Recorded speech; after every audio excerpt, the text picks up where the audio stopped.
In April of 1872, the third instalment of George Eliot's Middlemarch, Waiting for Death, is on the English bookstands, wearing its distinctive green jacket. The year of composition, thus far, has been a difficult one.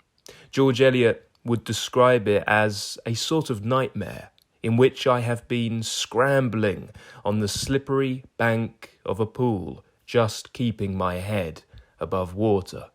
Book 3 took 4 months to write and saw Eliot waylaid due to gastric fever. She was struggling to keep to the bi-monthly schedule. In my opinion, if we do get a sense of Eliot's struggle, then we have to look quite hard for it. Middlemarch is a book that rewards deep reading over the long term, and it's also a novel that only gets better and better the deeper into it one gets.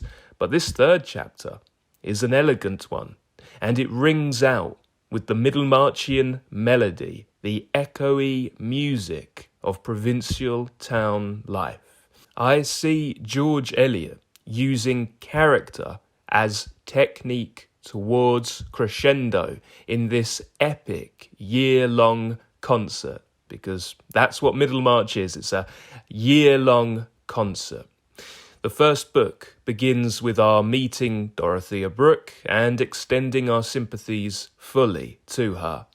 In the space between the first and second instalments, many readers find themselves waiting for her, fervently needing to know what happens with Miss Brooke and the Reverend Casaubon. And Eliot exploits that masterfully by opening her second book, not with Dorothea Brooke, but with Fred Vincy, and continues to force us to delay our gratification, delay sating our curiosity. Once again, between volume 2 and 3, we likely find ourselves waiting for Dorothea again, though our circle of concern has now widened to include many more charming characters. And we find ourselves going into book 3 wanting to learn how the new Mr. and Mrs. Casaubon settle into their married life. But that must wait, because book 3 begins with Fred Vincy. And Fred Vincy is something more than a character to us, as is Tertius Lydgate, as is Dorothea Brooke. We take them to be living, breathing people, and we are one of the townspeople ourselves. We are Middlemarchers. This effect is reinforced by virtue of our serialized reading approach. The world feels more lived in, and having a layoff from the narrative, having weeks and months elapse where we live our lives before reading on, when we return, we feel a sense of familiarity that we might not feel if we had read the novel rather more swiftly. The familiar is that which we are used to, and that requires time to elapse. The longer we spend with a great work, the more we return to it, the more it becomes a part of us, or we become a part of it. Chapter 23, which is something of a corrupted fairy tale, may see us momentarily charmed by Fred Vincy against our better judgment, or perhaps, having known a Fred or two ourselves, we find ourselves rightfully aggrieved at his behaviour. Any and all responses to these characters are valid. We might say that the response Eliot most wishes to arouse in us is an awareness of another's egoism, and through the egoism of another, maybe even recognise some of our own. But if we develop a complicated relationship with the people of Middlemarch, I would say that Eliot has done her job well. This first chapter of Volume 3 begins in a rather exposition-heavy way. We can see by this point that Eliot is most certainly weaving a web. We go into this volume first viewing things from afar and recollecting the facts before zooming in. Eliot likes to give her readers an aerial perspective, a marvellous bird's eye view, a glimpse of the web and all who are tangled up in it. And then, because Eliot is a moral writer, we may take something away from what we observe, or we may overlook a lesson sorely needed. Fred Vincy has borrowed money from Caleb Garth that he has no hope of paying back. And we get to see the ripples of that event, the knock-on effect of one's individual actions, or for Eliot, those actions born out of selfish egoism. Fred is spoilt. We get a good sense of that when we're told on page 230 in the Penguin paperback version of what might be the capacity of his father's pocket. Fred had only a vague notion. Was not trade elastic? And would not the deficiencies of one year be made up for by the surplus of another? We might contrast that brushstroke, that character description of Fred, with this one of Mr. Garth on page 232. Mr. Garth had a small office in the town, and to this Fred went with his request. He obtained it without much difficulty, for a large amount of painful experience had not sufficed to make Caleb Garth cautious about his own affairs, or distrustful of his fellow men when they had not proved themselves untrustworthy. We see that when it comes to character, Eliot sketches details that are prompted by their interaction with another character. Character reveals character. It's perhaps the best reveal of one's character, because we don't exist in a vacuum. How you respond to a friend, an acquaintance, your spouse, your sibling, a parent, a child, says so much more about your character than the person you are responding to. And we only need a brief sketch for the job to get done. A sentence here and there detailing how one person responds to another in one specific situation. That can reveal a huge part of one's personality. We learn in a brief sketch for Mr. Garth that painful experience has still not taught him to be distrustful. That's quite a deceptively large thing to know about someone. But Eliot can still find herself anxious that character alone won't explicate another character nearly enough, and so she interjects.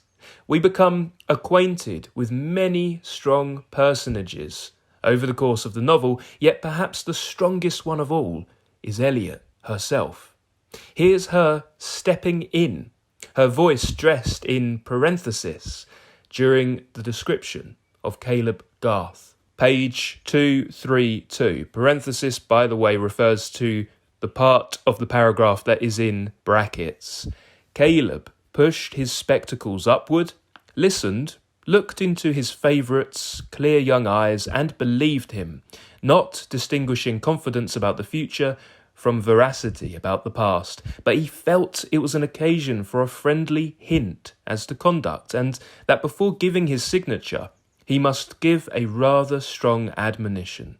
Accordingly, he took the paper and lowered his spectacles, measured the space at his command, reached his pen and examined it, dipped it in the ink and examined it again, then pushed the paper a little way from him, lifted up his spectacles again, showed a deepened depression in the outer angle of his bushy eyebrows, which gave his face a peculiar mildness. Pardon these details for once. You would have learned to love them if you had known Caleb Garth. I find it interesting that Eliot has to interject. We get the scene beautifully painted, right down to the smallest detail. We can see it. We can see Caleb Garth pushing his spectacles, dipping his ink, and yet Eliot still needs to have her voice, the voice of the author, the narrator, the omniscient narrator who knows all about her world and all about the characters. She needs to step in personally on this character's behalf. And this is something that we see she does time and again. She often does this with characters in situations where we might find ourselves perhaps not extending our sympathy to them fully. Casaubon is a prime example. She'll step in on his behalf and say, hang on a minute. Let's see it from his point of view. Let us exercise some sympathy. So here she begs our pardon for these details and tells us that you would have learned to love them if you had known Caleb Garth. We also have this master brushstroke in Eliot's description of Mr. Garth, and I say brushstroke, but I find myself torn between describing Eliot in musical terms or in terms of painting. This is one of my favourite things about getting deeper into a work and becoming acquainted with a great writer, being able to deploy descriptions from other art forms to better understand this one.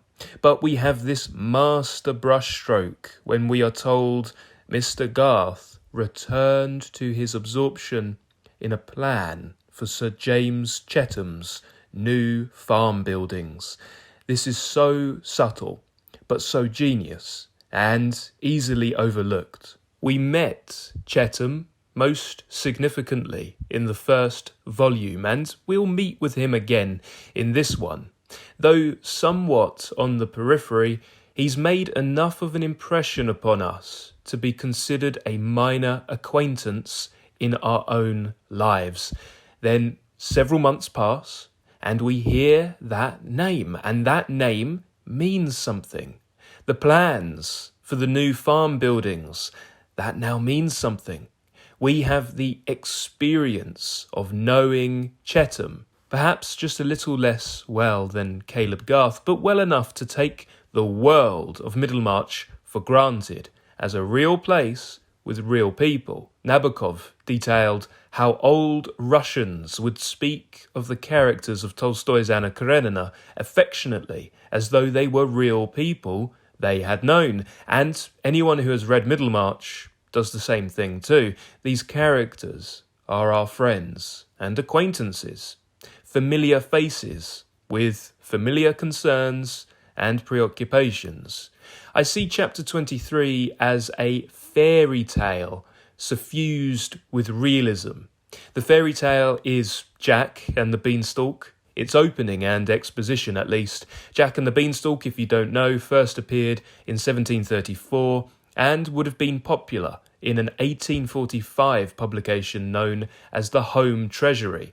Researchers believe this story was being told for over 5,000 years, and it's classified by folklorists as the boy who stole the ogre's treasure. Jack would go on to be a stock English character. The story is about this fellow named Jack who essentially trades the family cow for magic beans. They then develop into a huge beanstalk that grows into the sky. When he climbs it, he finds an unfriendly giant. Jack actually outwits the giant and chops down the beanstalk, killing the giant, and the family prosper in the end. Now, I'm not saying this is a direct recall. Allusions can be deliberate or they can be coincidental, but rather points towards a trope, a significant recurring motif that is in our literature, our folklore, and our thinking. And I see a tension in Eliot's writing between the new, realist, psychologically complex novel and the old forms of storytelling, the moral fable, the epic poem, the mythological. Middlemarch is the product of intense aesthetic synergy, striding forwards and re-energizing the old forms through a rejection, but simultaneously embracing those old forms too, because ultimately an embrace can also be a rejection. Fairy tales still serve, and always will. We all know that neighbour who is something of a moral lesson to us all, and perhaps the butt of a few jokes. A Jack the Lad figure, or a Tom, or a Dick, a Harry, or perhaps even a Fred. We see that Fred Vincy, rather than trading the family cow for magic beans, swaps his horse for a hunting horse named Diamond, with Fred throwing extra money on top because Diamond is such a superior specimen. He will surely be able to sell him for much more, making his money back and some.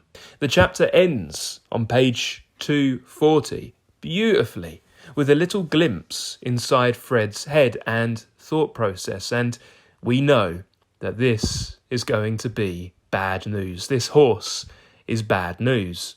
With regard to horses, distrust was your only clue, but scepticism, as we know, can never be thoroughly applied, else life would come to a standstill. Something we must believe in and do, and whatever that something may be called, it is virtually our own judgment, even when it seems like the most slavish reliance on another. Fred believed in the excellence of his bargain, and even before the fair had well set in, had got possession of the dappled grey at the price of his old horse and £30 in addition. Now, we know that this horse is bad news, and of course we see immediately in the next chapter that Diamond wasn't a bargain at all. That's the word Fred uses, isn't it? A word that is very telling about his mindset. He will move from the word bargain to the word misfortune rather rapidly. And chapter 24 opens on page 241 with a description of Fred Vincy, who had fallen into worse spirits than he had known in his life before.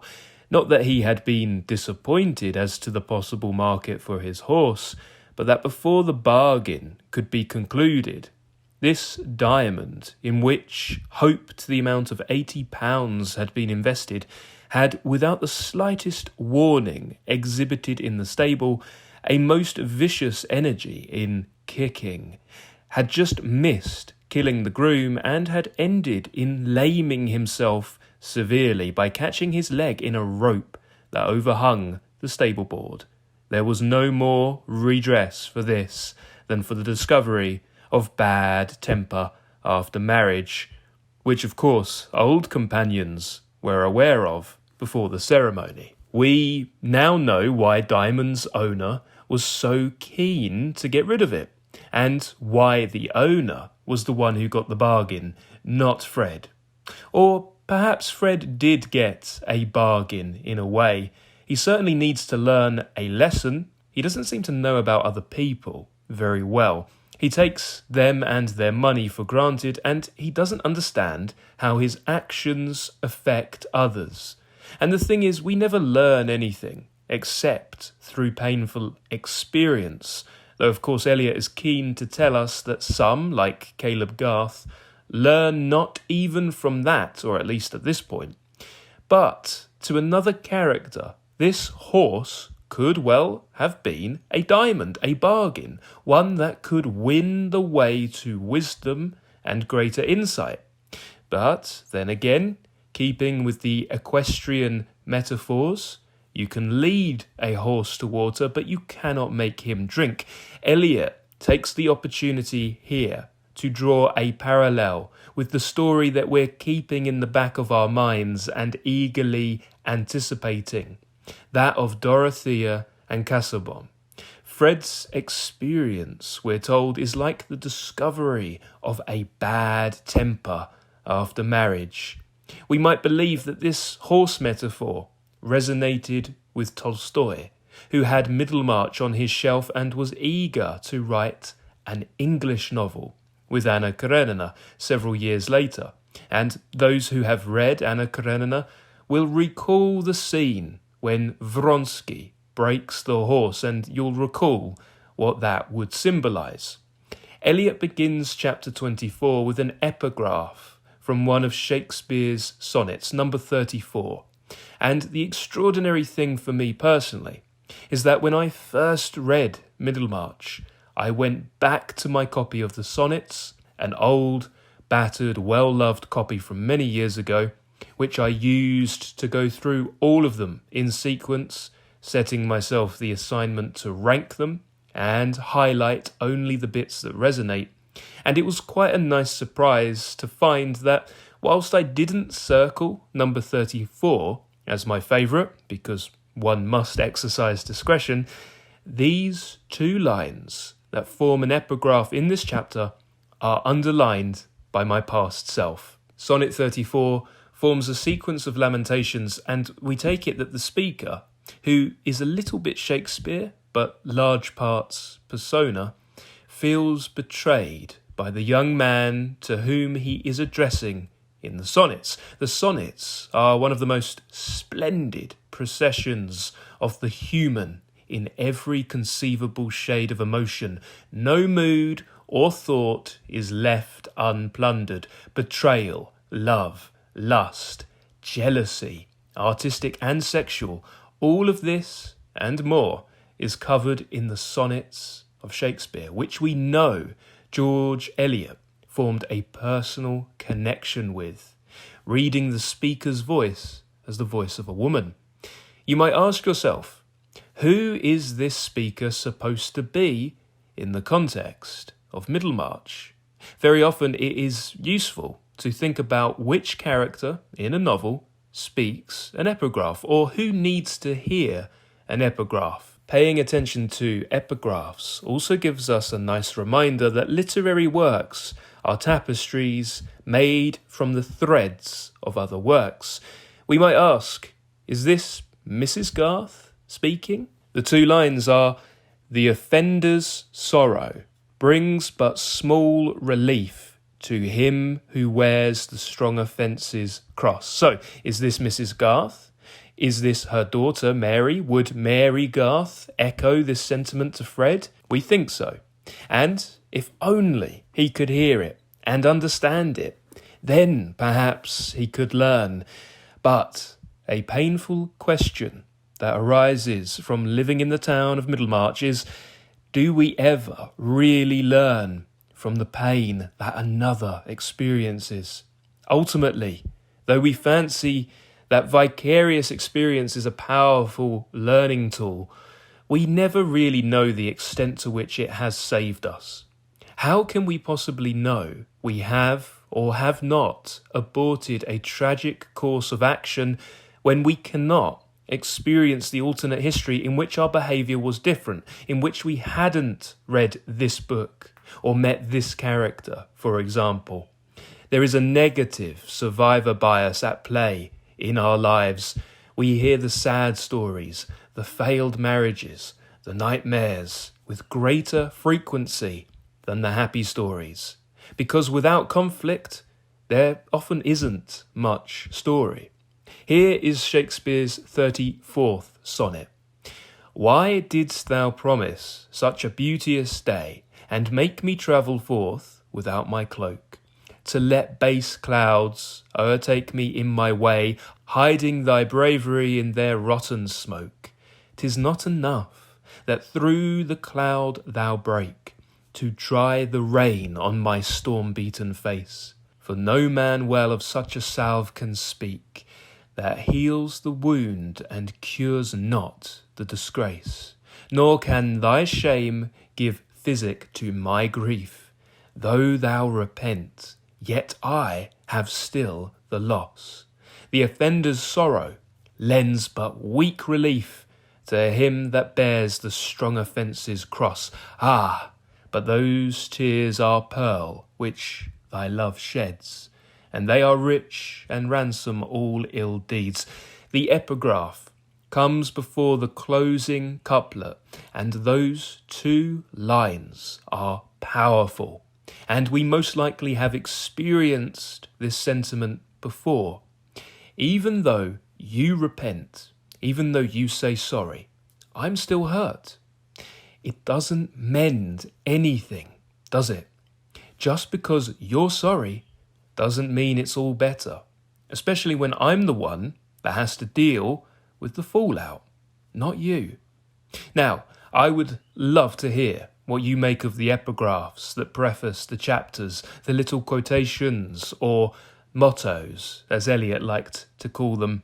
What do you make of them as a convention? A convention or a tradition, by the way, that we can trace to Sir Walter Scott's Waverley novels. Though Dickens and Thackeray didn't bother with them, many writers loved how the most popular writer of the early 19th century opened his chapters, including George Eliot. To get a sense of just how enormously popular and influential Scott was would be impossible. Impossible to fathom today, but we might get close if we say that Scott eclipsed today's J.K. Rowling in reach and dissemination of his works. Today we find dusty Scott novels on the forgotten shelves of British pubs and unloved in second-hand bookstores, but he honestly was, like Lord Byron, unfathomably popular. And of course, Eliot was intimately familiar with Scott's novels. We see that Mary is reading Anne of Geierstein, given her by Fred, not one of Scott's good ones. In chapter 32, towards the end of the third volume, she's reading Anne of Geierstein, or The Maiden of the Mist, by the author of Waverley. And Mr. Trumbull says, "You have an interesting work there, I see, Miss Garth. It is by the author of Waverley, that is Sir Walter Scott. I have bought one of his works myself, a very nice thing, a very superior publication, entitled Ivanhoe. You will not get any writer to beat him in a hurry. I think he will not, in my opinion, be speedily surpassed." George Eliot really embraced these epigraphs after Blackwood praised them in 1866. He had been enjoying the first 2 volumes of Felix Holt, and he wrote, "By the way, how admirable your mottos are. Many of them I imagine to be your own." The interesting thing to me is the unascribed mottos. Are they by Eliot herself? Was Blackwood correct in suspecting that many are her own? Or are there some originals still waiting to be uncovered that she came across during her own deep reading? In 1873, Eliot would caution against too liberal use of quotations, writing, "As to quotations, please be very moderate, whether they come from Shakespeare or any other servant of the muses. A quotation often makes a fine summit to a climax, especially when it comes from some elder author or from the Bible, so that there is a certain remoteness in the English as if it came from long-departed prophets who lived as citizens of the ages that were future to them and had our thoughts before we were born. But I hate a style speckled with quotations. Now, I love that idea of finding our thoughts in another before we were even born. Emerson would teach us that that was the majesty, the sublime high involved in reading Shakespeare, in which we see our own rejected thoughts in another, and we're forced to take what we think from another. The greater the writer, the more we encounter in their works thoughts which we could have sworn had originated with us. Eliot would use 225 mottos in her works, 96 original, 129 drawn from the writings of 56 identified and 8 anonymous authors. They attest to her wide reading across the continent, not just in literature, and of many minor authors, but the big ones are there too. Shakespeare has 31 epigraphs. There's Chaucer, who appears frequently in epigraph, but whom Eliot curiously never mentions in her letters. There's Milton and Dante and Wordsworth, who has 9 epigraphs. David Leon Higdon, writing in a splendid essay called George Eliot and the Art of the Epigraph, tells us the numerous epigraphs pose immediate problems. Should they be regarded as intrinsic or extrinsic parts of her novels? Are they a functional and merely a decorative use of her reading? Several explanations appear possible. A reader could view them as an intellectual game, or as merely another example of the commonplace, so often preserved in Victorian collections of wise, witty, and tender sayings. He could regard them as pontifical explanations or as extensions of George Eliot's conscious design. Their presence in ever-increasing number in the novels suggest they merit consideration and systematic investigation to determine whether they have any significance in understanding George Eliot's intentions and artistry. For me, George Eliot's epigraphs lend the novel a cognitive music. They masterfully foreshadow that which comes and recall that which has been. Without them, we would have a symphony wanting. With them, we couldn't possibly ask for more. Though writers like Henry James would mistakenly critique the book as being baggy and overloaded. It's not. Middlemarch is the perfect novel. As for Eliot's favouritism when it comes to Shakespeare, many see her as reimagining Shakespeare, or being the female or the feminine Shakespeare, and her favourite play was clearly As You Like It. Her favourite protagonist was Rosalind. The young Eliot was obsessed with this play, which she alludes to constantly in her letters during her 20s. As a young girl, she loved Rosalind, she loved the comedies, but her interest in the sonnets was a mature development. She came to them when she was a little bit older. Eliot's juxtaposition of the couples in Middlemarch certainly feels like a Shakespearean comedy. And though reading on we might see Dorothea as a Rosalind, in her relationship with Casaubon, she certainly seems to be an evocation of the more tragic Desdemona. When we say that Dorothea Brooke is a Richardsonian heroine, recalling Samuel Richardson's Clarissa, it's because their shared maternal influence is Othello's Desdemona. Now, we have Fred, faced with the prospect of losing the respect of Mary Garth, and on page 242 we have this sublime, crisp insight from the ages that we could mull over for a while. Even much stronger mortals than Fred Vincy hold half their rectitude in the mind of the being they love best. I absolutely love this quotation. It goes on, "The theatre of all my actions is fallen," said an antique personage when his chief friend was dead. And they are fortunate who get a theatre where the audience demands their best. Certainly it would have made a considerable difference to Fred at that time if Mary Garth had had no decided notions as to what was admirable in character. So we hold our rectitude, and rectitude means righteousness. We hold our righteousness in the mind of the being we love best. What does that mean? It means we externalize our morality, and those we love keep us accountable, maybe through shame, maybe through guilt, and other emotions too. Shame, of course, is a powerful tribal emotion with great social utility. A utility in that the aim of shame, if we can talk about it having an aim, is to make sure that the kind of thing Fred has done doesn't keep happening.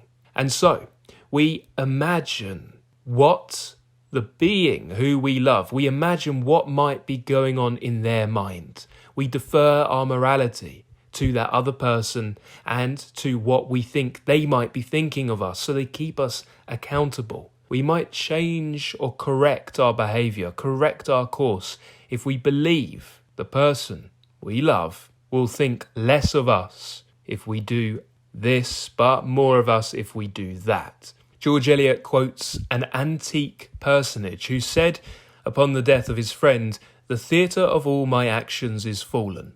And Eliot adds, "They are fortunate who get a theatre where the audience demands their best." And that is such a beautiful sentiment, one that makes me think of Viktor Frankl's stressing of the importance in the 20th century to view man as he could truly be, rather than taking him as he is, because if you take one as they could become, you promote them and make them better.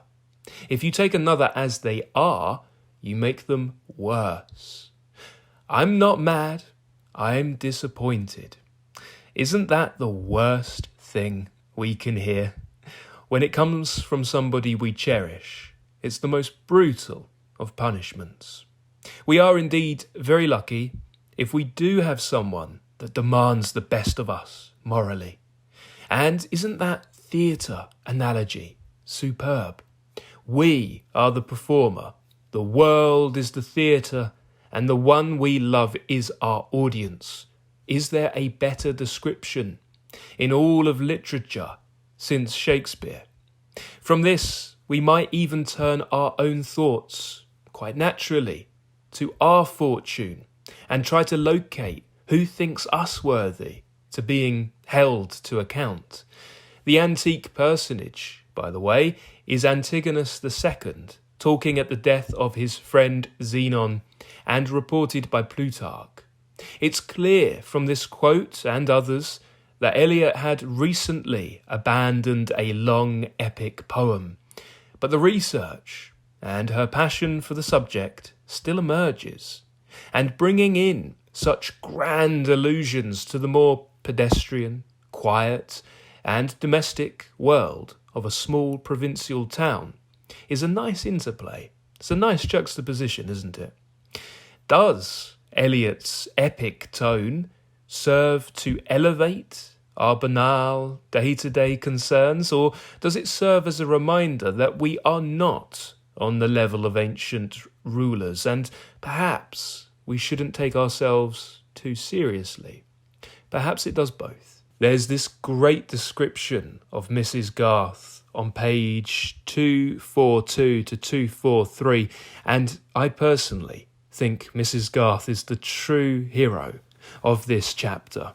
Mrs. Garth, who we're told is not without her criticism of her feminine neighbours, being more accurately instructed than most matrons in Middlemarch, and where is the blameless woman, apt to be a little severe towards her own sex, which in her opinion was framed to be entirely subordinate.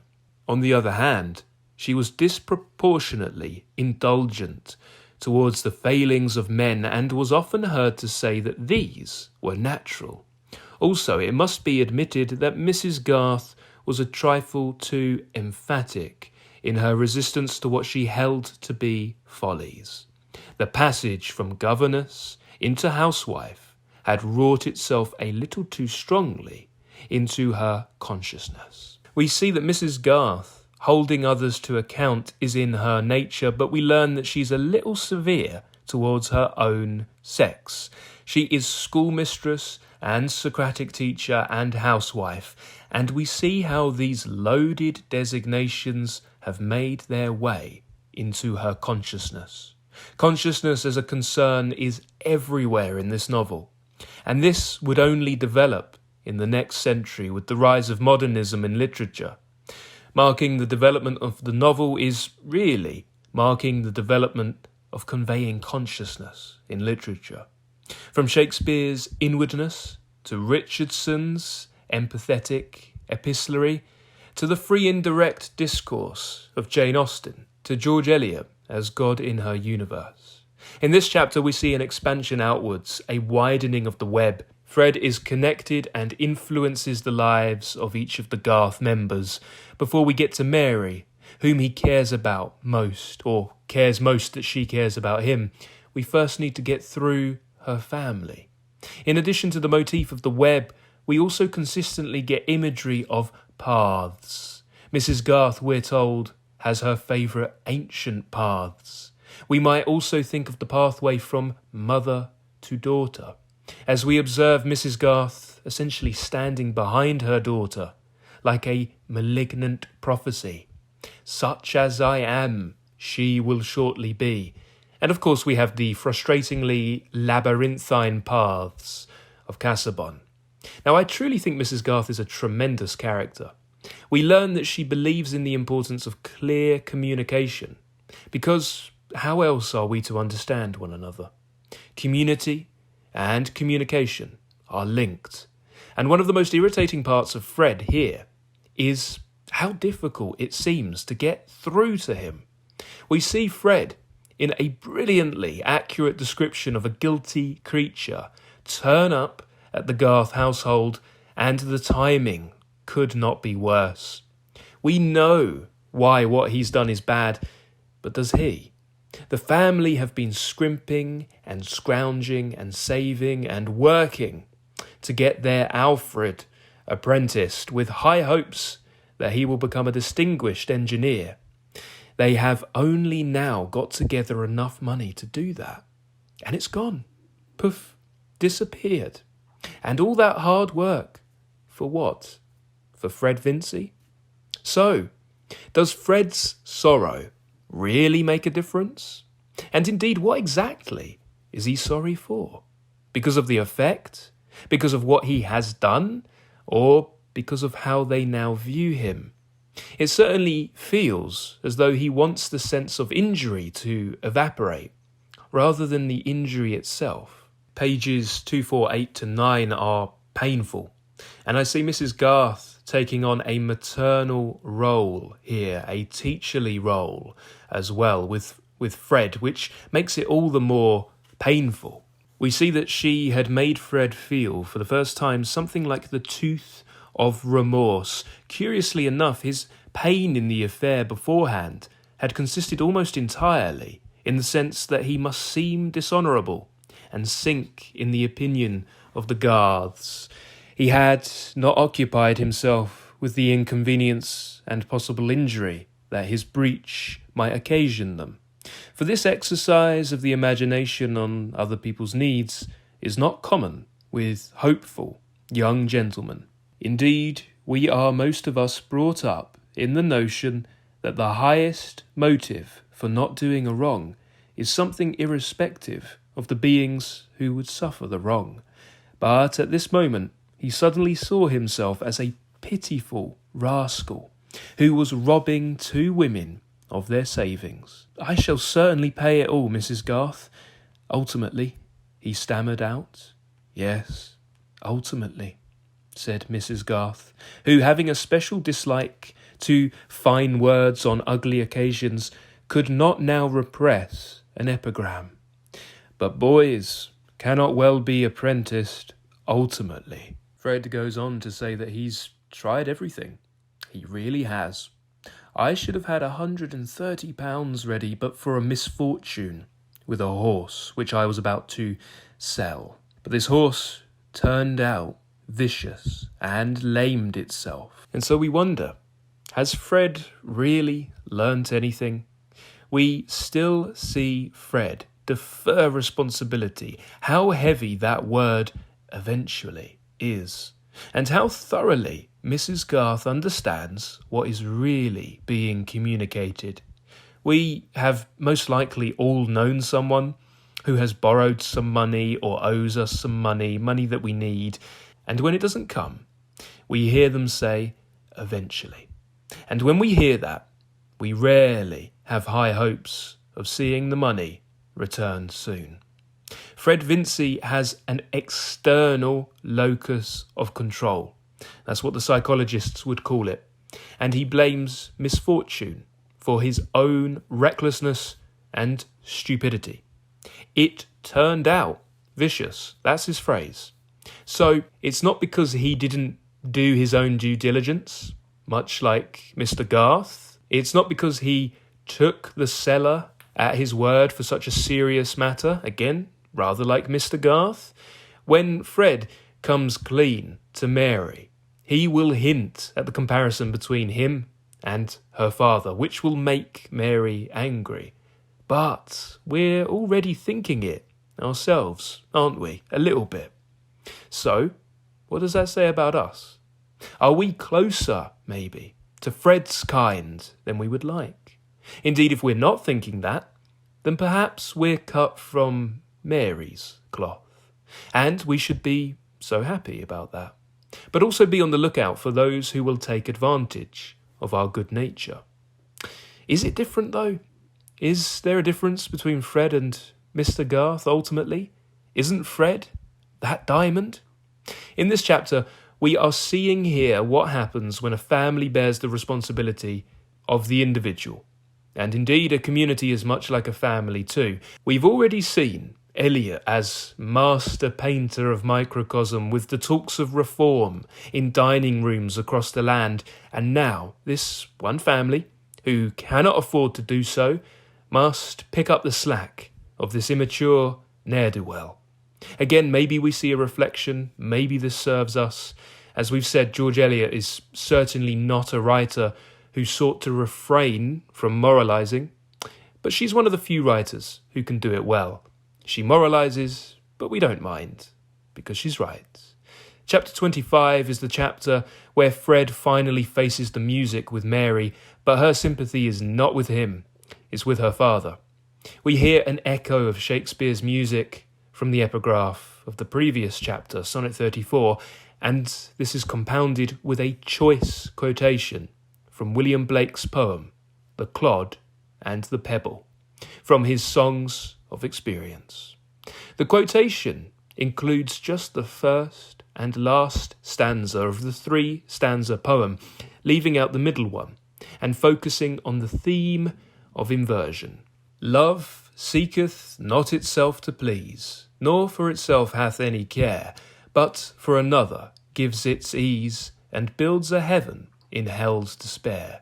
So sung a little clod of clay, trodden with the cattle's feet, but a pebble of the brook warbled out these metres meet.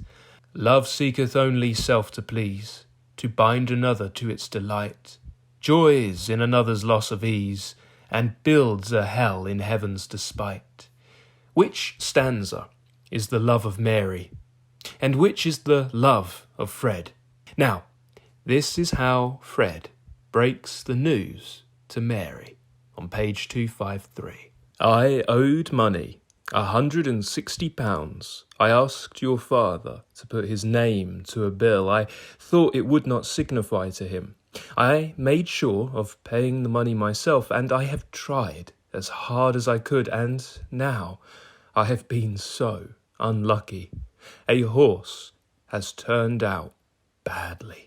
Again, we might wonder whether Fred has really learnt anything.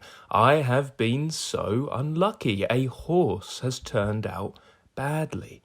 He also uses the word unfortunate with Mary and tells her that if she only knew what other men get up to, she would think him hardly the worst.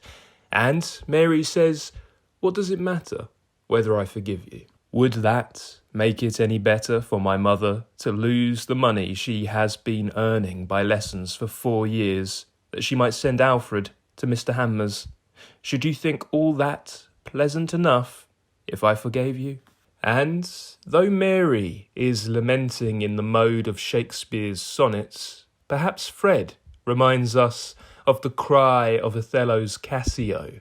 Reputation, reputation, reputation. If you knew how miserable I am, he says, you would be sorry for me.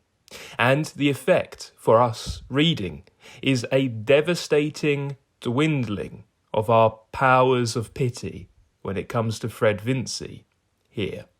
Page 254 gives us Eliot's critique of egoism and living among others. Selfish people always think their own discomfort of more importance than anything else in the world. I see enough of that every day. They are always thinking of what they can get for themselves and not of what other people may lose. Now, Eliot writes people so tremendously well, doesn't she? Despite Mary being angry and upset, we see that she doesn't have one mode. She is complex and she's human. And she is soon under Fred's sway, feeling sorry for him against her better judgment, just as he wants. Even when we aren't, we probably don't feel too sorry for Fred at the moment. We feel more sorry for Mary and the Garths. That is where we extend our pity and our sympathy. But that's okay, because we're not the audience for Fred's betterment. Mary, like that antique personage, is. And she ends up saying to him, "You might be worth a great deal." In chapter 26, we see that the shame has caught up to Fred, and he is struck down by fever. A great opportunity for Eliot to explore what medical reform means on the individual level. What does it look like when a young man who we know, who perhaps we think is rather irresponsible, but has a family who loves him nonetheless, what does it look like when one close to home succumbs to a level of illness that could go either way? Could go either way depending on successful treatment or lack of it. One of the most traumatic events of George Eliot's life was her enduring the loss of George Henry Lewes's son, Thornton, or Thorny, from tuberculosis.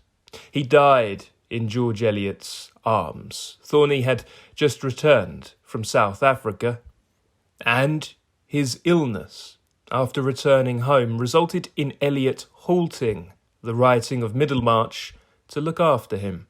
She would read him Shakespeare's sonnets, marking down her favourite lines, and found herself affected by the first 17 sonnets, the procreation sequence in particular, in which the bard urges the young man he is addressing to turn his mind to leaving a legacy behind.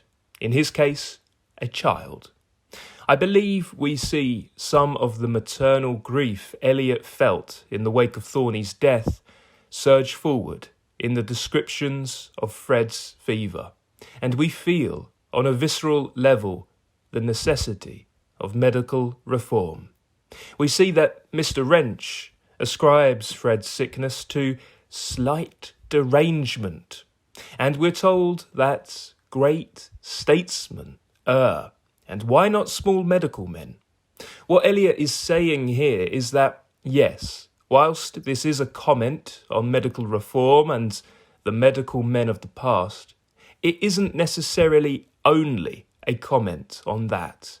In art, the specifics are useful to the degree that they demonstrate a universal. So, Fred is shivering by the fire, and Mr. Wrench is of no use. And here we have another strange benefit of serialised reading. On a long enough time frame, everyone gets ill. Most people have a relatively serious illness, perhaps once a year, thereabouts. A fever, a flu. People will have a cold, maybe each season if they're unlucky. Some will fall ill more often, some less. But the chances are pretty great that one reads these chapters and has a fever of their own in recent memory. I certainly do. My own reading saw a strange confluence of life and fiction. My world and the world of Middlemarch collided. I had the worst flu of my life by the time I got to my rereading of these chapters, and I found myself shivering along with Fred. Honestly, one of the worst illnesses of my life. And I must say, despite not being the greatest fan of Fred, this made it a lot easier for me to extend my sympathy, as I felt myself suffering and asking myself, what if the best medical man in town was a Mr. Wrench? Of course, we know that Eliot, in addition to recalling Thornton's death, was likely investing much of herself in this scene too, having struggled with her health around this time. If you turn to page 260, you'll notice how they describe Lydgate. He has cured Ellen Bulstrode. They say he cures everyone. So at this time, the new doctors, despite being the object of scorn of the old guard, they're seen as miracle workers. It may be an age of scepticism and materialism, an age that saw the populace increasingly place its hope in science, but the human impulse to believe, to exercise faith in something, an impulse that up until this point has largely been invested in religion and the mysterious movements of the heavenly bodies, this impulse is still around and is being heaped into areas like business, politics, and learning. Those are some of the gods that Caleb Garth sees society as worshipping. There's still preaching in there too, and Garth says that not all of those gods are his god being business, but the impulse to believe and subscribe to something, to worship something, is still very much there, and perhaps it always will be. It's also interesting to see the idea of the web at play again, as Lydgate wouldn't get the chance to live up to his reputation and take over from the family doctor if it weren't for Rosamond's crush on him. Lydgate diagnoses Fred with typhoid fever, and the family want him to take over from the family doctor, who Mrs. Vincy no longer has anything nice to say about. Mr. Vincy doesn't either, for that matter. We have this comical scene where Mr. Vincy does his part in the fight against infection by drinking brandy, which gets him fired up enough to speak his mind against Mr. Wrench. Mr. Wrench's view of Lydgate is given to us on page 262. He reflected that Lydgate would, by and by, be caught tripping too, and that his ungentlemanly attempts to discredit the sale of drugs by his professional brethren would, by and by, recoil on himself. He threw out biting remarks on Lydgate's tricks worthy only of a quack to get himself a factitious reputation with credulous people. That cant about cures was never got up by sound practitioners. So the concern is not with the shivering, feverish patient, it is with his own profession and the man and what the man stands in for that threatens it. And Lydgate's instalment as the Vincy's medical attendant doesn't go down easily with the people of Middlemarch, page 263.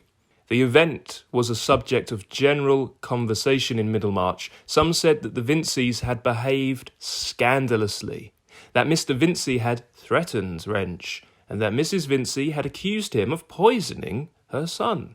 Others were of the opinion that Mr. Lydgate's passing by was providential, that he was wonderfully clever in fevers, and that Bulstrode was in the right to bring him forward.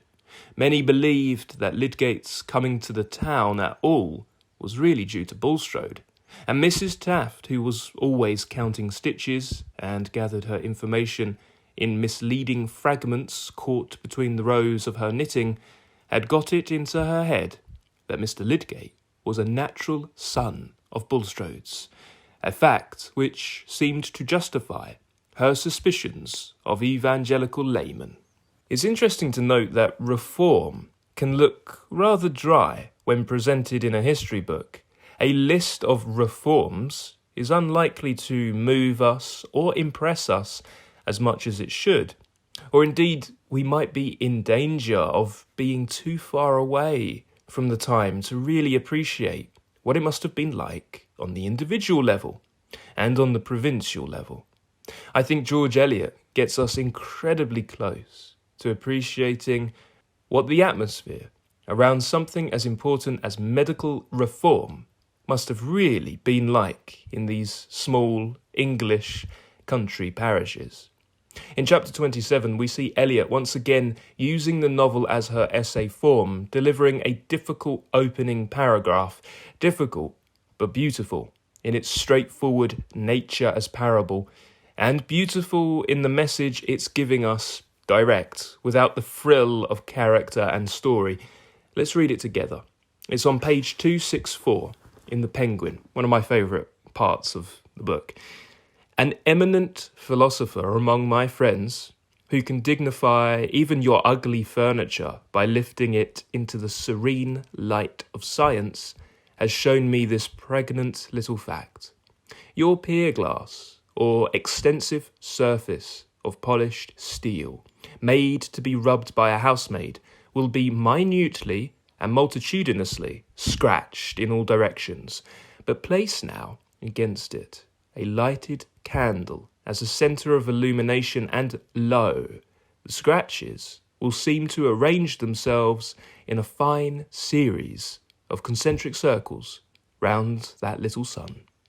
It is demonstrable that the scratches are going everywhere impartially, and it is only your candle which produces the flattering illusion of a concentric arrangement, its light falling with an exclusive optical selection.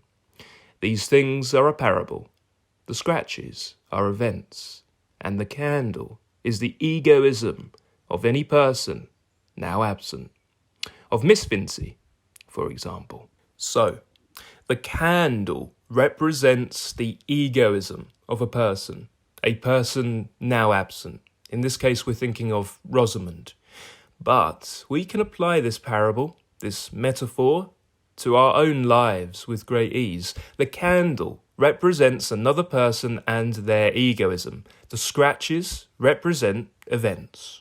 And they seem to be in concentric circles. They seem to be ordered around a specific person, to the point where a cognitive bias blinds us and we credit a person for causing certain events.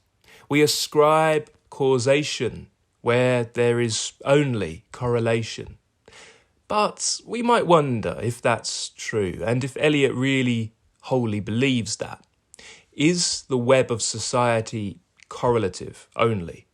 To what degree is it causative? Don't the cascade of reforms across the age look like a series of dominoes tipped over? Either way, the point is that we seem to think that Rosamond is responsible for bringing Lydgate into the picture, but for that to be true, she would need to have organised not only Fred's illness, but Wrench's inability to treat it. The events of our lives are multidirectional. So says Eliot's philosopher friend, who is perhaps a friend of the kind that we find in Melville's sub-librarian, basically a stand-in for the author themselves.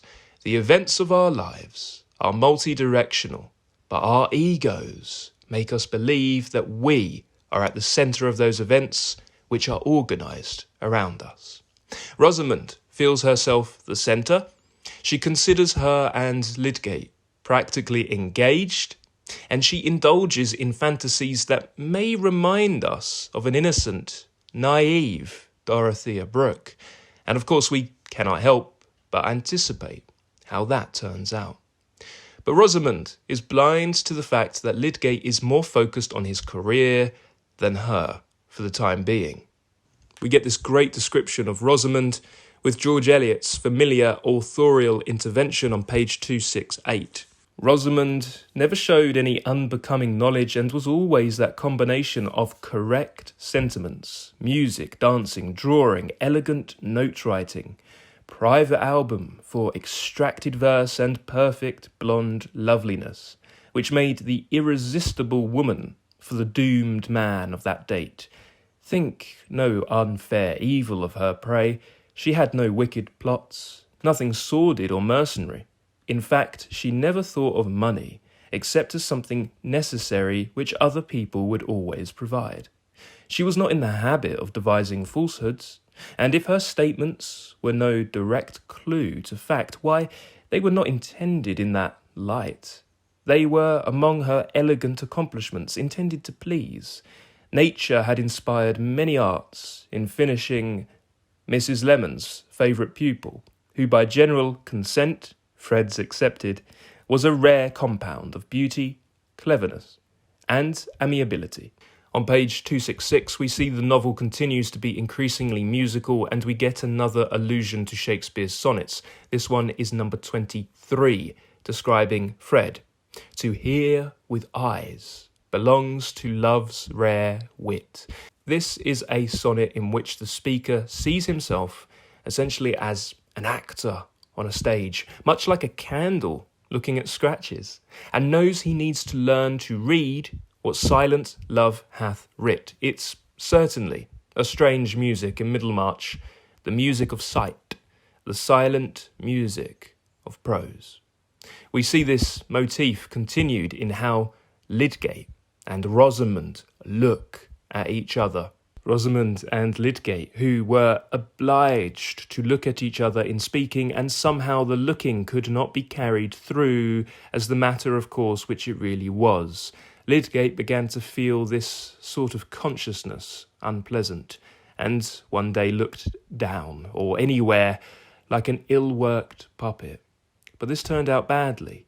The next day Rosamond looked down, and the consequence was that when their eyes met again, both were more conscious than before.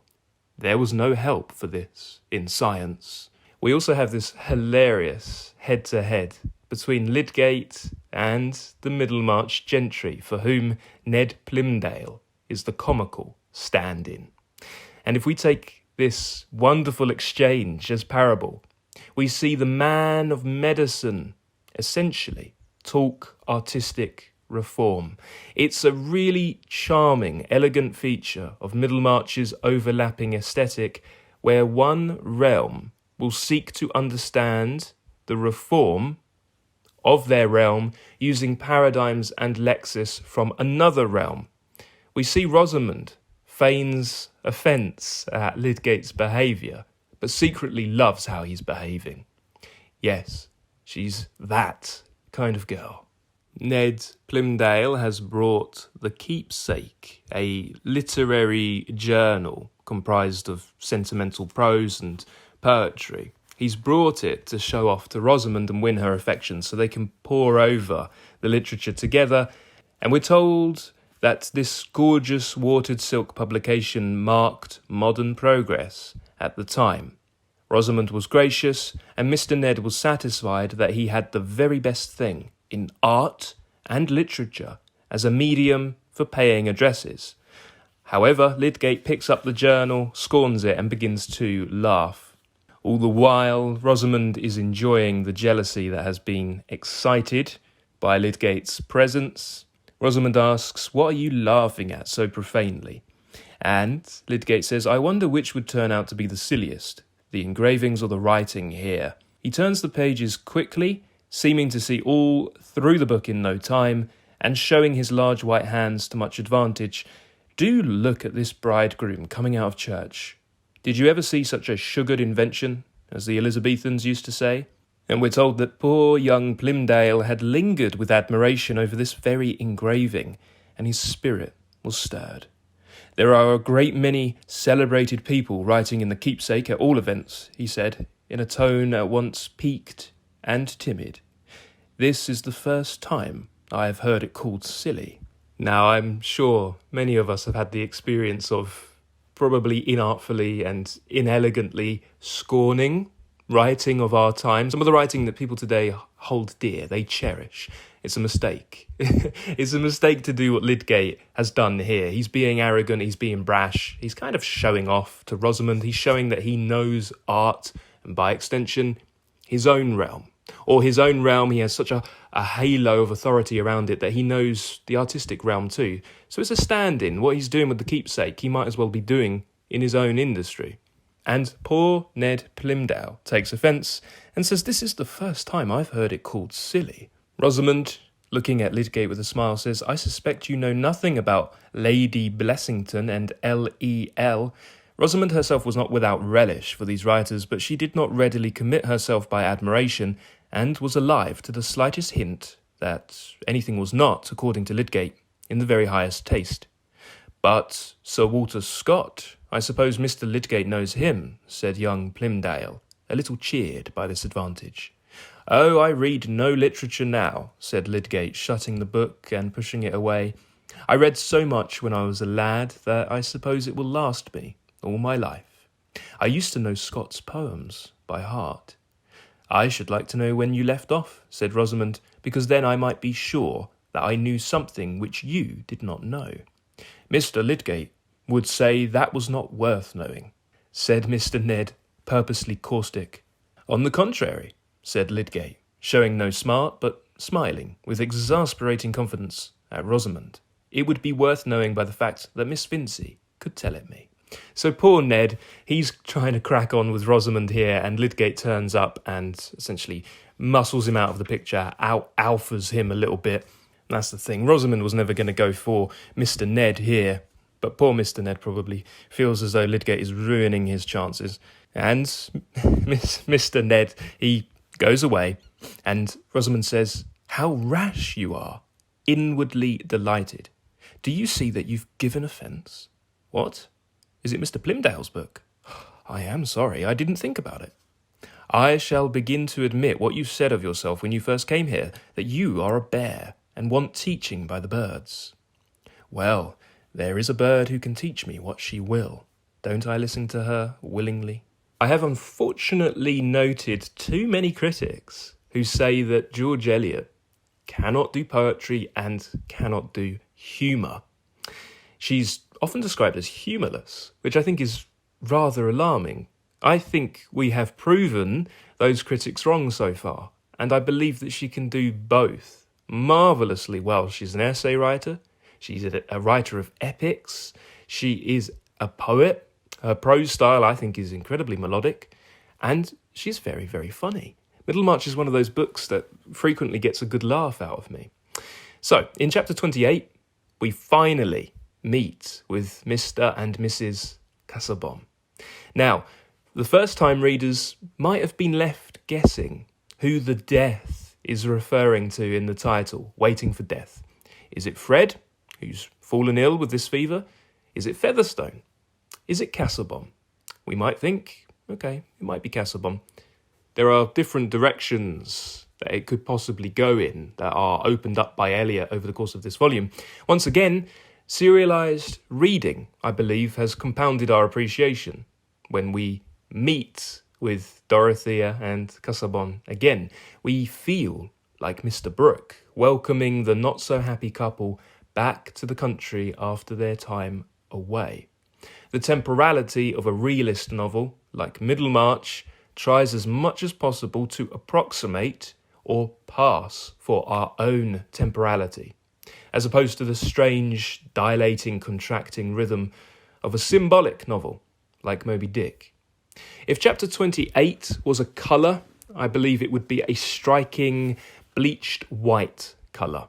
And in this description of Dorothea's returning home, isn't this quotation on page 273 so telling? The very furniture in the room seemed to have shrunk since she saw it before. We're told when they return to Lowick Manor in the middle of January, a light snow was falling as they descended at the door, and in the morning, when Dorothea passed from her dressing room into the blue-green boudoir that we know of, she saw the long avenue of limes lifting their trunks from a white earth and spreading white branches against the dun and motionless sky. The distant flats shrank in uniform whiteness and low-hanging uniformity of cloud. The very furniture in the room seemed to have shrunk since she saw it before. What does that tell us? You might find it interesting to note that the epigraph that prefaces this chapter was actually much longer in Eliot's first drafts, but she cut it down, and that cutting down results in ellipsis, that which is unsaid, sounding out with greater strength than that which is said. And so, when we have a description of the furniture seeming to have shrunk, we know that we're not really talking about the furniture here. Our reality is subjective, and our external environment and those who people it are coloured by our internal reality. To Dorothea, the furniture of the room was once grand, and now, post-honeymoon, no longer is. On the next page, page 274, we learn that the duties of her married life, contemplated as so great beforehand, seemed to be shrinking with the furniture and the white vapour walled landscape. We're told her blooming, full-pulsed youth stood there in a moral imprisonment, which made itself one with the chill, colourless, narrowed landscape, with the shrunken furniture, the never-read books, and the ghostly stag in a pale, fantastic world that seemed to be vanishing from the daylight. Now, George Eliot can be difficult, but she's frequently deceptively simple. She will tell you exactly what she means. Just in case we didn't get the significance a moment ago, she will decide to be very on the nose. The furniture hasn't shrunk. She just never saw it for what it was before. Or rather, she never saw Casaubon for what he was until it was too late. The furniture hasn't shrunk, but her future seems to have. And I'd like to take a moment to just appreciate the paragraph on page 275, chapter 28 still, in which we hear echoes of Blake's music, the music of experience. Those echoes are still resonating from a few chapters back and serve as brilliant secondary allusions. In the first minutes, when Dorothea looked out, she felt nothing but dreary oppression. Then came a keen remembrance, and turning away from the window, she walked round the room. The ideas and hopes which were living in her mind when she first saw this room, nearly 3 months before, were present now only as memories. She judged them as we judge transient and departed things. All existence seemed to beat with a lower pulse than her own, and her religious faith was a solitary cry, the struggle out of a nightmare in which every object was withering and shrinking away from her. Each remembered thing in the room was disenchanted, was deadened as an unlit transparency, till her wandering gaze came to the group of miniatures, and there at last she saw something which had gathered new breath and meaning. It was the miniature of Mr. Casaubon's aunt Julia, who had made the unfortunate marriage of Will Ladislaw's grandmother. Dorothea could fancy that it was alive now, the delicate woman's face, which yet had a headstrong look, a peculiarity difficult to interpret. Was it only her friends who thought her marriage unfortunate, or did she herself find it out to be a mistake, and taste the salt bitterness of her tears in the merciful silence of the night? What breaths of experience Dorothea seemed to have passed over since she first looked at this miniature. She felt a new companionship with it, as if it had an ear for her and could see how she was looking at it. Chapter 29 opens with a quotation from Oliver Goldsmith's The Vicar of Wakefield, a work that Eliot herself would have enjoyed in her youth, along with Walter Scott and Lord Byron. The quotation reads, "No genius in another could please me."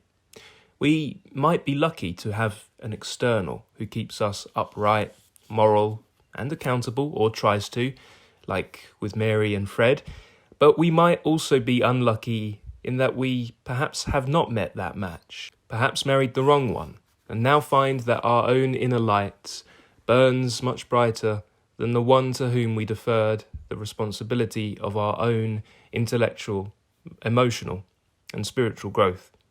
Is there a better description of experience, the process of moving from innocence to experience and developing a cynicism in response to another, than this part of the epigraph? My unfortunate paradoxes had entirely dried up that source of comfort.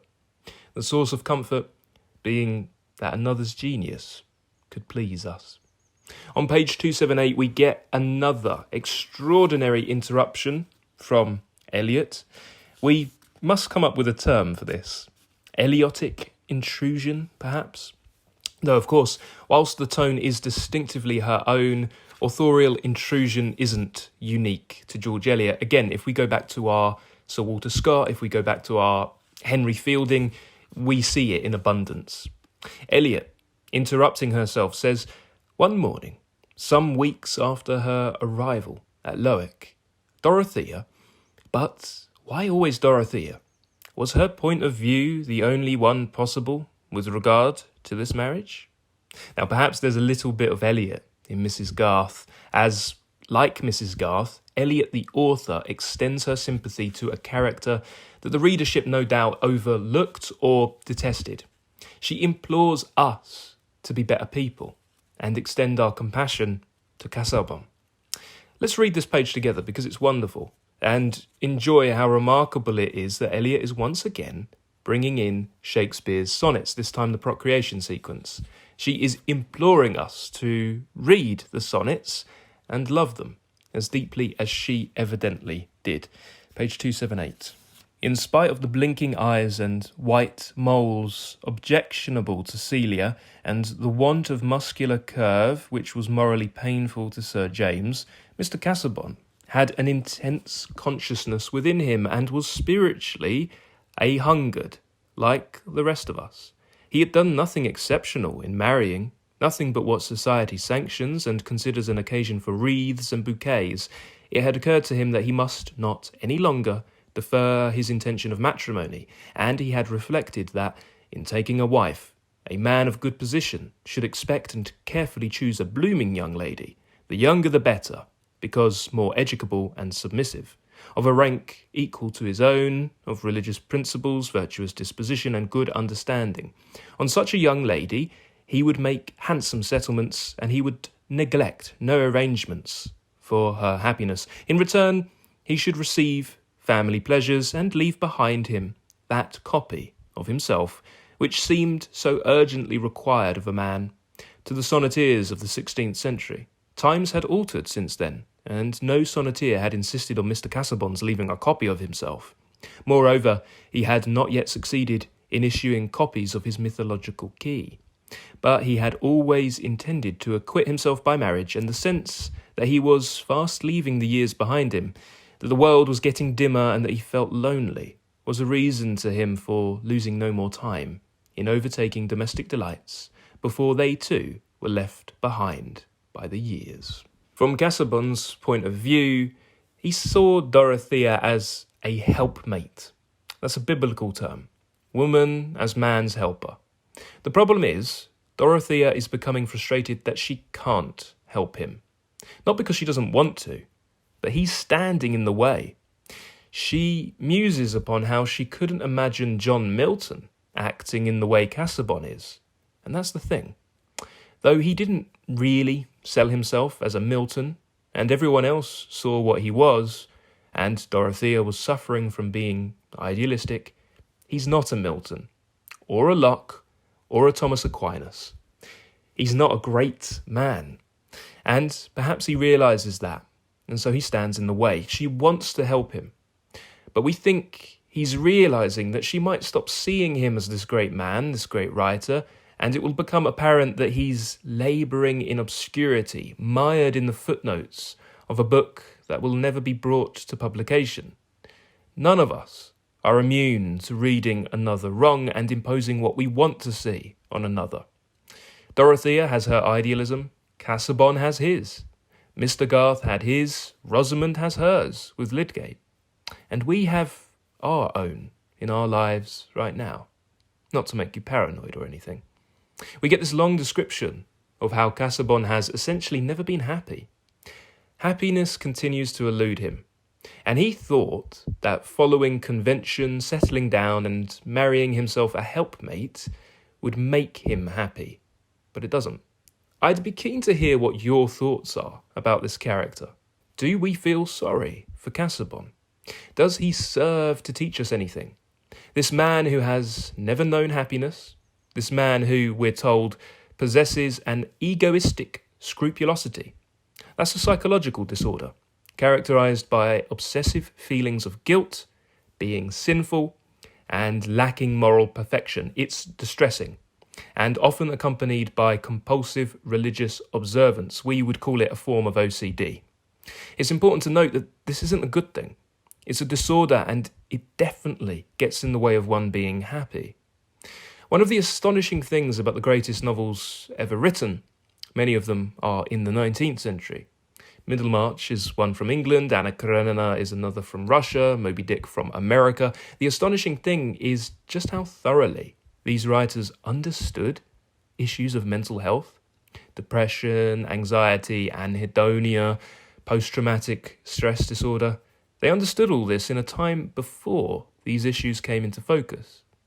We may or we may not feel pity for Casaubon, but Eliot does.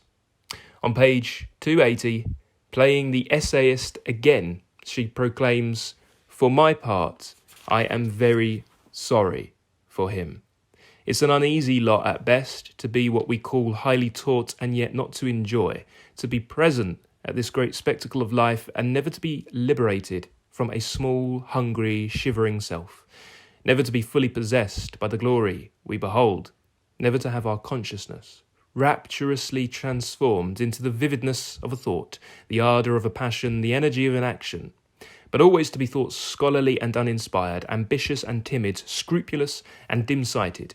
And we see Eliot again find a kinship with Casaubon through authorship when she writes, "Marriage, like religion and erudition, nay, like authorship itself, was fated to become an outwards requirement." George Eliot digs deep to sympathise with her characters. What do we ultimately learn from Casaubon? For me, I sympathise with him on an academic level. We're not so different. We share an interest in mythology, we like things to be ordered, and, perhaps like everybody, we may need to put our expectations into check. Expectations of happiness, of bliss, that are wholly dependent on another are surely doomed to fall far short. Casaubon is a walking memento mori, a reminder to love and be loved, and to complement one's time among the stacks of books with those who love us, those who are the audience, in whose minds our morality is held. So we see that Dorothea cannot be his helpmate, despite that ostensibly being his original wish, despite her desperate attempts to subordinate herself, because he won't let her, preferring egotistically to keep an embellished, puffed-up idea of himself, rather than let his wife discover the truth, that he is not John Milton. By the end of this chapter, the web widens. Letters from Will Ladislaw lay unopened.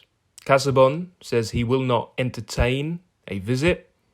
Dorothea is upset that he would think her to disagree with his decision anyway, and he has a fit in his library, which, tragic though it is a tremendous visual metaphor. And the web widens as Sir James recommends them to call for Lydgate. We also have an argument against refraining from intervening in another's life from Sir James's thoughts. It was wicked to let a young girl blindly decide her fate in that way without any effort to save her. It almost seems an oxymoron, doesn't it? Decide her fate. Where one comes out on the fate-free will debate and where one sees Eliot come out will inform whether we think intervention would have made a blind bit of difference or not.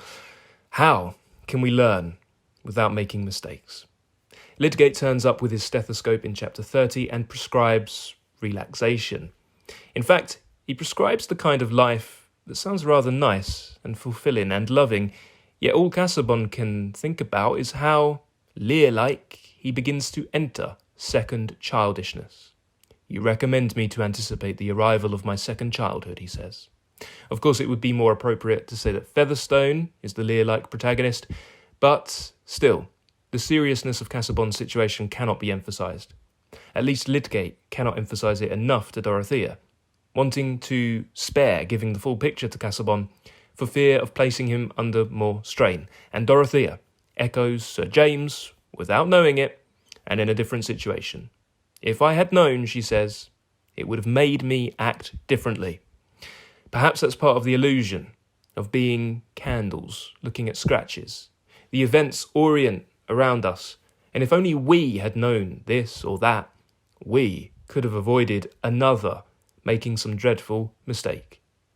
We spend so much time looking at the lives of others, our own lives go unnoticed, which is rather ironic, given the level of egoism that is involved in observing the lives of others and deigning to know what they should do with their lives. But we're human. We cannot escape the need to make a difference. We may be egotistical, but we're not wholly bad. We want to help people, ultimately. We see the effect of a cry from soul to soul can have on us through Lydgate. Dorothea implores Lydgate from an impulse which, if she had been alone, would have turned into prayer. And she cries out to him to help.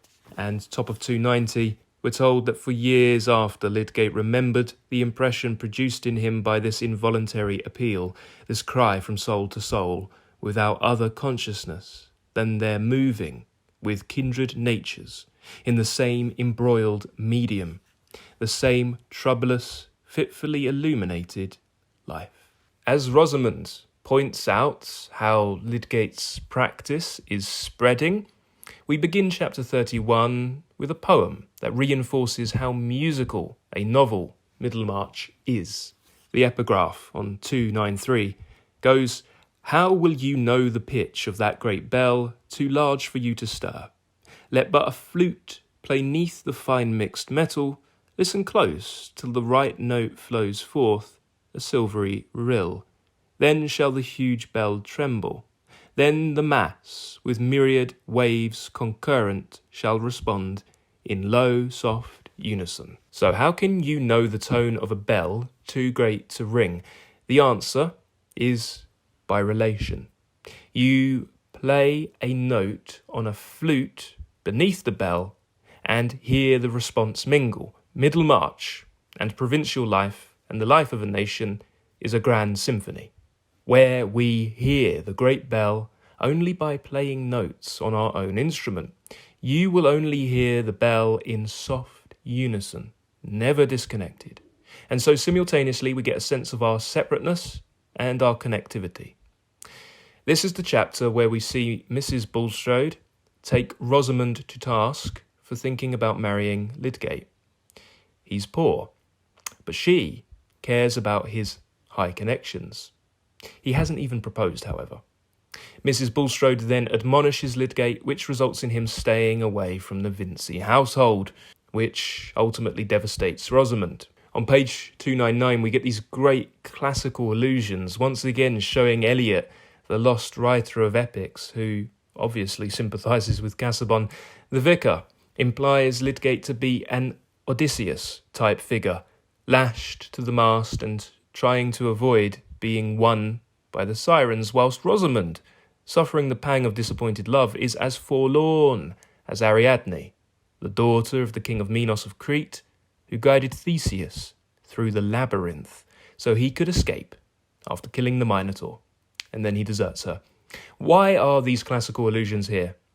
Because this is George Eliot's epic, a home epic. Middlemarch is a grand opera, Wagnerian in scope, despite the provincial environment, that takes place across months. A labyrinthine, year-long concert in which our own web of thoughts are caught up with those of the world on the page.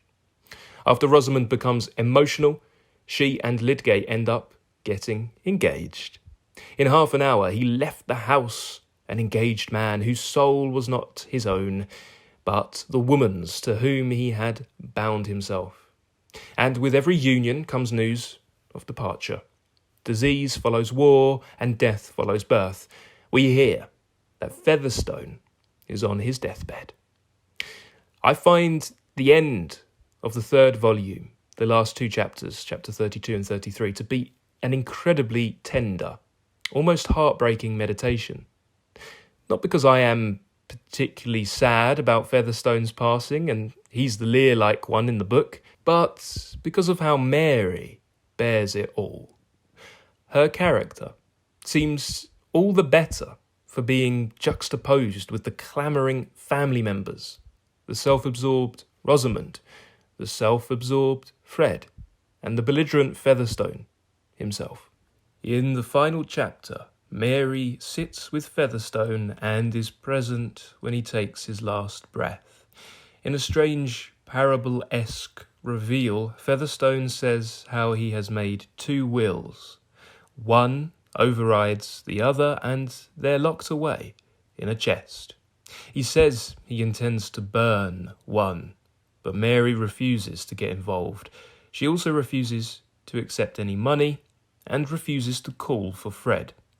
The last shot of the volume is a dead Peter Featherstone, with one hand clasping his keys and the other hand lying on a heap of notes and gold. For me, the meditation that opens this chapter is what makes the ending so poignant. Page 314 reads, "There were intervals in which she could sit perfectly still, enjoying the outer stillness and the subdued light. The red fire, with its gently audible movement, seemed like a solemn existence calmly independent of the petty passions, the imbecile desires, the straining after worthless uncertainties which were daily moving her contempt. Mary was fond of her own thoughts and could amuse herself well sitting in a twilight with her hands in her lap, for having early had strong reason to believe that things were not likely to be arranged for her peculiar satisfaction, she wasted no time in astonishment and annoyance at that fact. And she had already come to take life very much as a comedy, in which she had a proud, nay, a generous resolution not to act the mean or treacherous part. Mary might have become cynical if she had not had parents whom she honoured, and a well of affectionate gratitude within her, which was all the fuller because she had learned to make no unreasonable claims. She sat tonight revolving, as she was wont, the scenes of the day, her lips often curling with amusement at the oddities to which her fancy added fresh drollery. People were so ridiculous with their illusions, carrying their fool's caps unawares, thinking their own lies opaque, while everybody else's were transparent, making themselves exceptions to everything, as if when all the world looked yellow under a lamp, they alone were rosy. Yet there were some illusions under Mary's eyes which were not quite comic to her. It's interesting that the epigraph for this closing chapter is taken from Shakespeare's Henry VI. After this meditation, perhaps one would think more readily of Macbeth's speech. Tomorrow and tomorrow and tomorrow creeps in this petty pace from day to day, to the last syllable of recorded time, and all our yesterdays have lighted fools the way to dusty death. Out, out, brief candle. Life's but a walking shadow, a poor player that struts and frets his hour upon the stage, and then is heard no more. It is a tale, told by an idiot, full of sound and fury, signifying nothing. The next instalment of George Eliot's Middlemarch, Book 4, 3 Love Problems, would be released in June, with the 5th volume following on at the very end of July. I would like to know what you most eagerly anticipate in the next volume. Where do you see the novel going? And what have you enjoyed most about your time in the town of Middlemarch so far? Thank you very much for listening today. Thank you for reading along. Have a lovely day and happy reading, everybody. Bye-bye for now.